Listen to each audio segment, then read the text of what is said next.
every week we try to give you some tip that can help our students that are on the autism spectrum have a better experience in the classroom. So for the next few weeks, we started last week talking about 5 things that can help with summer slide. Last week we talked about reading, that it's something that we need to do with our kids this summer. And with all of these things, you want to start with where you are and have that grow. So our tip for today, we're on to number 2 of the 5 things that you can do. It's write. And when I say write, I mean everything from the beginning to the end in terms of writing. So if you have a very young child, a writing skill that you're going to start is working on first a pincer grasp and then a tripod grasp, so that we can be building the muscles to be able to do handwriting, right? Because you can have great thoughts in your head, but you have to be able to, at some point, have some, we want to start with this. Eventually we'll work on typing, right? So we can work on, one of the things that we recommend is for the really little ones, getting crayons and breaking them to about this length. Because what our kids want to do with the big crayons is they take the big crayons and they hold them like this and they draw this way or they draw this way, right? But we got to get that pincer grasp. You can do that by feeding them raisins and the small O cereals. That is, as soon as they're at the age when they're not going to choke, you put those out onto a tray or on the high chair tray, and that works on the pincer grasp. The reinforcer is that they get to put it in their mouth and eat it, right? Later on, we want to get to the tripod grasp, break the crayons in half, take the paper off of them.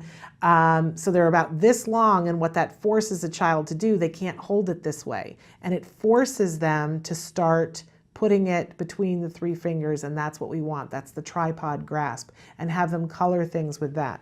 You don't even have to worry about being in the lines, but later on, as your child is able to do that, you do within the lines. And at that point, when they're able to stay within the lines, we start giving them, there's all kinds of sheets online of straight lines and squiggly lines, and we get them to take the crayon in the tripod grasp and try to trace the straight line and try to trace the squiggly, right? Then eventually we get into starting to do letters. And I really recommend for our kids that are on the spectrum, you get a stencil and have them do the letters and practice the physical by putting their crayon inside the part of the stencil to make the colors.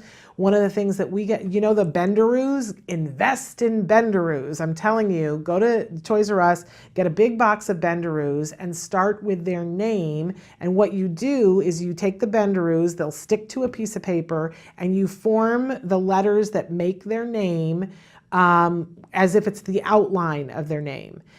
So then they take their crayon and stick it inside the Benderoos and they spell their name, and you reinforce it heavily, right? From there, you're going to work on all the writing skills. I really recommend that you look up, because most schools are using it, Handwriting Without Tears, right? Because we got to get handwriting in place. If that's not in place, we got to start with there, right? But once you have a learner that knows how to write their name and they can write a sentence, and Handwriting Without Tears will teach them that there are 3 different areas. There's the sky, there's the dirt, and there's the grass, and then there's the dirt. And some letters go up into the sky, and some are mainly in the grass, and some dip down into the dirt, right? It helps them to spatially align things up so that we can see.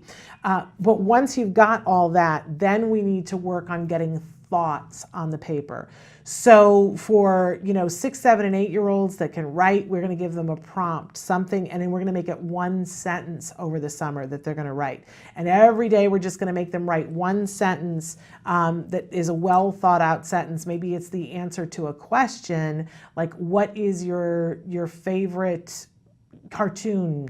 Make it something that's reinforcing for them, right? Later on, when our kids are older, we're going to ask them to write a paragraph. So my son is 14, and I really should be having him write more than a paragraph, but I've said it's a paragraph for the summer, and it has to be a minimum of 5 sentences. He likes to write poetry, so I'm getting several stanzas from him instead of 1 paragraph. But having them write and edit at this point to be able to write your things and then have somebody come back and say, here's what I need you to add more of this, take out more of that, and have them be able to proofread and check for things like capitalization, punctuation, all of those things, and of course for sense and tense agreement. So it all builds. But this summer is a great time to be working on wherever your child is, getting those writing skills in place. And then eventually, there is a summer where you make the decision about doing a typing class. And there are some great ones that you can do. We had a SpongeBob SquarePants typing class that my son did. It was, a CD-ROM thing that you got, and there were different lessons. So he learned to be a better typist, because that's important too. After you've taught the writing skills, then you got to teach the typing skills. Okay, so, but do something in the neighborhood of right. Make it reinforcing. Don't start further than where you are. Remember, we said we were going to talk about where do you begin. Begin at where your child is, what skill don't they have, and then try to work on that one.